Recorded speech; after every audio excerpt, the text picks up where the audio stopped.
কি রে ফয়সাল? হ্যাঁ ভাই। এদিকে আয়, এদিকে আয়। কি ভাই কিছু কইবেন? কই দাস? এটা কাম আছিল, কামে যাইতাছি।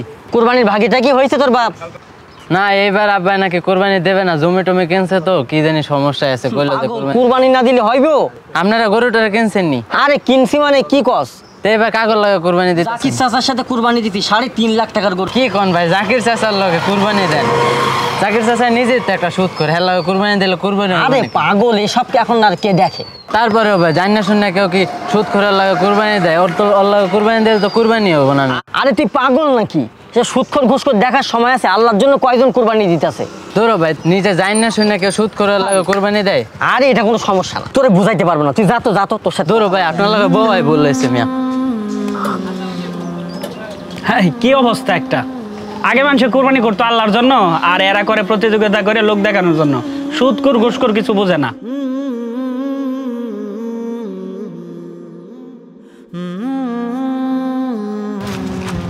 আব্বা বাবা, এই কি হইছে রে? দাদা বড় কাকারে মাংস বিছিয়ে দিছে। তুই হাসা কইতাছস? হ্যাঁ। দেখছিস? হ্যাঁ। আচ্ছা ঠিক আছে, তুই থাক, আমি দেখতাছি। আব্বা সবসময় এরকম করে, এটা কি কোনো ঠিক কাজ করলো? আব্বা সবসময় বড় বড় ভাইয়ের দিকে সবসময় বেশি টান রাখে। আজকের একটা ভিজিট করাই লাগবে। এ ছোট, হ্যাঁ ভাই। কে? আরে শোনো, আমি একটা কথা কই। হ্যাঁ আব্বা কি করছে জানো? হ্যাঁ, কি করছে? আব্বা যে কুরবানির ভাগিটা হয়েছে, হ্যাঁ। আমরা 3 ভাই মিলে তো সমান টাকা দিছি। আমরা কি দিছি। কম টাকা দিছি? তুমি কি বেশি দিছো? না। বড় ভাই কি বেশি দিছে? না। তাইলে আব্বা কেন এই কাজটা করলো? আব্বা বড় ভাইরে কেন গোস্ত বেশি দিল? আর ঠিক আছে, তুই চিল্লাই লইব রাস্তায়। তা চিল্লাবো না? আচ্ছা চুপ থাক, চল আব্বার কাছে যাই। আয় চল দেই যাই। ঠিক আছে চলো, আজকের একটা ভিজিট করাই লাগবে। আব্বা সবসময় বড় ভাইয়ের দিকে বেশি ঠিক আছে, টানে। চিল্লাইস না, আব্বার কাছে যাই, চিল্লাই লইব। আব্বা, আব্বা কি হয়েছে? চিল্লাতেছিস কেন? চিল্লাবো না? সমস্যা কি তগো?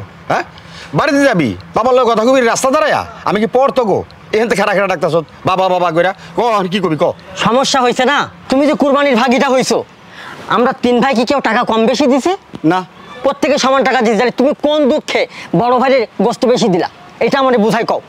এটা কি কথা কয় ও? আমার তো মাথা ধরে না। কি রে বাবা রে, একটু বোঝার চেষ্টা করস না কেন? ও তো তগো ভাই, তাই না? যেমন মনে কর তোর ঘরে একটা সন্তান দিছে আল্লাহ, ফটিকের ঘরে 2টা সন্তান দিছে, আর কাশেমের ঘরে 6টা। কেন? ও তো বড় ভাই, ও আগে বিয়ে করছে। তগরে লালন পালন করছে কেটা রে? হ্যাঁ, ওই তো করছে। আজকে ওর অভাব, সংসারে কষ্ট, এই যে কোরবানটা দিলাম, দেওয়ার পরে ওর একটু মাংস বেশি দিলাম। আমি আর কয়দিন রে, আমি যখন মরে যামু তখন ওই বড় ভাই তখন বাপের জায়গায় দাঁড়াইবো। এই ফটিক, মুখলো ঝুলা খারাপ সুচকে ওর বুঝাস নাই?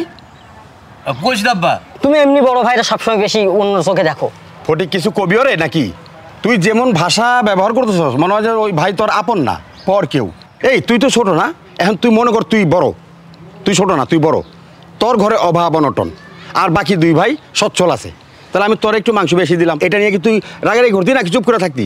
তখন তো কিছু কইতি না, তোর চুপ মেরে থাকতি, তখন নিজের স্বার্থের মধ্যে পড়তো না। এখন তুই ছোট, তোর ছাত করে উঠতেছে যে ওর বড় ভাইরে বেশি দিলাম কেন? বড় ভাই কি পর রে? হ্যাঁ, আরে মাংস বড় ভাইরে বেশি দিলাম কেন এটা নিয়ে এসে কমপ্লেন করতে। আরে মানুষ উঠলে কী করবো? হ্যাঁ, কী রে, মানুষ কোরবানি দেয় কী জন্য? কোরবানি দেয় সমান করে, যারা গরিব দুঃখী সবার মাঝে বিলায়া দাও, সবার মাঝে বিলায়া দিয়া যেটুকু আমার ভাগে পড়ছে ওইখান থেকে আমি 4টা ভাগ করলাম। 4টা ভাগ কইরা তোর 1 ভাগ দিলাম, ওর 1 ভাগ দিলাম, আর 2 ভাগ আমার ভাগেরটা মিলায়া তগো বড় ভাইরে দিলাম, যাতে সে স্বাচ্ছন্দ্যে খাইতে পারে, তার বাচ্চারা একটু খাইতে পারে সুন্দর মতো।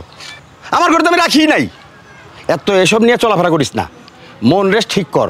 এই মন ঠিক করলেই সব দেখবি সব ঠিক, মিল্লামেশে থাকবি। তোরা মনে করে একটা লাঠি যদি থাকোস মানুষ সুন্দর মতো লাঠিটা ভেঙে ফেলাতে পারবো। যদি 2টা লাঠি থাকোস ভাঙতে একটু কষ্ট হইব। 3 জন যদি 1 লাঠি থাকবি না, ভাঙতে পারবো না। যে যতই শক্তিশালী লোক থাকুক, বোঝার চেষ্টা করিস। আসসালামু আলাইকুম চাচা। ওয়ালাইকুম আসসালাম। কেমন আছেন হুজুর? এই তো আছি আলহামদুলিল্লাহ। বলো কি অবস্থা আপনার? ঈদের দিন এদের ছেলেদের সাথে ঝগড়া করতেছেন কেন? আরে ঝগড়ার কোনো কথা না, আমার 3টা ছেলে, এর মধ্যে কাশেম হলো সবচেয়ে গরিব আর বড় ভাইও।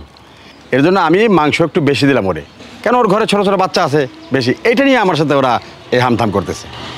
হুজুর আমি আপনাকে একটা কথা বলি, আমার আব্বা প্রতি বছর জাকির চাচাদের সাথে কুরবানির ভাগি হয়, বুঝছেন? তো এবারও সে জাকির চাচাদের সাথে ভাগি হয়েছে। আমরা 3 ভাই মিলে আব্বার কুরবানির ভাগির টাকা দিছি 50,000 টাকা, বুঝছেন? তো এখন আব্বা যে কুরবানির গোস্তটা পাইলো, এটা আমাদের 3 ভাইরা সমানভাবে ভাগ করে দিবে না? আব্বা কেন বড় ভাইয়ের বেশি দিল?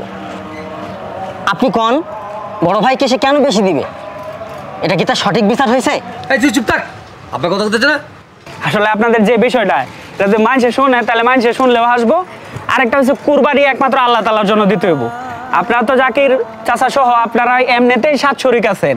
আপনার আব্বারে আপনারা 3 ভাই মিলে কিছু দিয়ে হেল্প করে কুরবানি করার জন্য হেল্প করছেন, তার মানে এই না আপনারা কুরবানির মধ্যে অংশীদার। সুতরাং এই গোশত নিয়ে যদি নিজেদের মধ্যে কারাকারি করেন, আর আপনার আব্বা তো এখানে কুরবানির মালিক, আপনারা তো কুরবানির মালিক না। এখন আপনাদের আব্বা যা খুশি হয়ে আপনাদেরকে দিছে সেটার উপর সন্তুষ্ট থাকা লাগবে। আর তা যদি না করেন তাহলে তো এই কুরবানি আল্লাহ রাব্বুল আলামিনের কাছে গ্রহণযোগ্য হবে না। বুঝতে পারছেন বিষয়টা? আর আরেকটা ব্যাপার হলো, এই যে জাকির চাচার কথাটা কইতেছেন, আপনার বাপেও তো জানে, কিন্তু এগুলো প্রকাশ তো আর করে না। আপনারা জানেন না? এটা তো এলাকার সব মানুষই জানে জাকির চাচাদের সুদকুর। উনি তো এলাকার সব মানুষের সাথে সুদি লেনদেন করে। ঠিক আছে, জানেন না আপনারা? আপনারা নিজেরা জানেন এই যে জাকির চাচার সাথে দেন আপনারা আব্বারে শরীক করে কুরবানি দেওয়া হইতেছেন, এই কুরবানিটাও কিন্তু সঠিক হবে না। আপনারা এগুলো তো অস্বীকার করতে পারবেন না। আমি তো এলাকার হুজুর, আমি তো জানি এই যে জাকির চাচা দেখেন কত মানুষ তার কাছে ঋণ পায়। এগুলা না করে তার সাথে যেন আপনারা এত টাকা খরচ করে কুরবানি করতে যাইতেছেন, এই কুরবানি তো আল্লাহ রাব্বুল আলামিনের কাছে কিন্তু কবুল হবে না। ওনার কুরবানি তো হবে না, আপনাদের কুরবানিও হবে না। এই যে ঈদের দিনে আপনারা এই গন্ডগোলগুলো করতেছেন নিজেদের মধ্যে, এগুলো কখনোই করা ঠিক না। এই বছর যা হয়েছে না হয়েছে, সামনে থেকে যেন এরকম না হয়। এই যে আপনারা যে ভাই আছেন 3 ভাই মিলে কিন্তু আলাদা আলাদা কুরবানি দিতে পারতেন। আপনারা এত টাকা খরচ করে এখানে কুরবানি দিতে হইব? আপনারা তো 10,000 টাকা করে 3 জনের 3 টাকা কিনে কুরবানি দিতে পারতেন, তাই না? তা না করে করতেছেন আপনারা ঝগড়া। চাচা বুঝতে পারছেন বিষয়টা? আপনার ছেলেদেরকে বুঝান। আর শুনেন ভাই, যে বাবার সাথে এভাবে চিল্লাচিল্লি করা এগুলো কখনোই ইসলামও সমর্থন করে না, মানুষেও এগুলারে পছন্দ করে না। একটা মানুষে দেখলেও আপনাদেরকে নিয়ে হাসবে।